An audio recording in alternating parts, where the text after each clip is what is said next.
এবার 3 লক্ষাধিক টাকার অধিক শুকনো গাঁজা উদ্ধার করতে সক্ষম ত্রিপুরা মধুপুর থানার পুলিশ। নেশায় ধ্বংস হয়ে যাচ্ছে ত্রিপুরার একাংশ যুব সমাজ। একাংশ নেশা পাচারকারীদের জন্য ত্রিপুরার যুব সমাজের ভবিষ্যৎ অন্ধকারের দিকে চলে যাচ্ছে। ত্রিপুরায় কিছুতেই বন্ধ হচ্ছে না নেশার পাচার বাণিজ্য।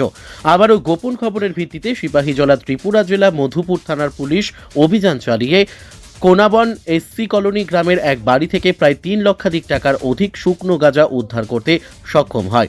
পরবর্তী সময়ে মধুপুর থানার পুলিশ অভিযুক্ত গাঁজা পাচারকারীর বিরুদ্ধে এনডিপিএস ধারায় মামলা দায়ের করে তাকে গ্রেপ্তার করার জন্য তল্লাশি জারি রেখেছেন। মধুপুর থানার ওসি দেবজিৎ চ্যাটার্জি জানান, যে বাড়ি থেকে এই বিপুল পরিমাণ শুকনো গাঁজাগুলি উদ্ধার করা হয়েছে, তদন্তের সাপেক্ষে এই গাঁজা পাচারকারীকে গ্রেপ্তারের উদ্দেশ্যে নাম প্রকাশে আনছে না পুলিশ। তবে অতি দ্রুত তাকে গ্রেপ্তার করা হবে। বাজেয়াপ্ত গাঁজাগুলি 40 কেজির অধিক রয়েছে। গতকাল রাত্রিতে আমাদের কাছে একটি গোপন সংবাদ আসে যে একটি বাড়িতে গাঁজা মজুত করা হয়েছে, অবৈধভাবে তা পাচার করার উদ্দেশ্য।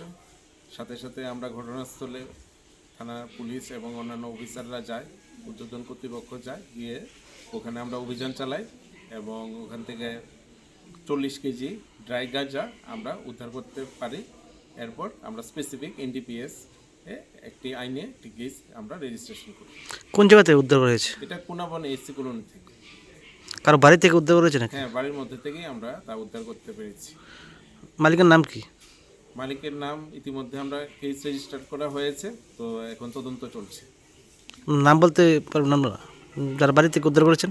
হ্যাঁ, তদন্ত সাপেক্ষে তা প্রকাশ করা হবে যথাসময়ে। কত টাকা মূল্য হতে পারে এখানে গাঁজাগুলি? আনুমানিক 3 লক্ষাধিক টাকা।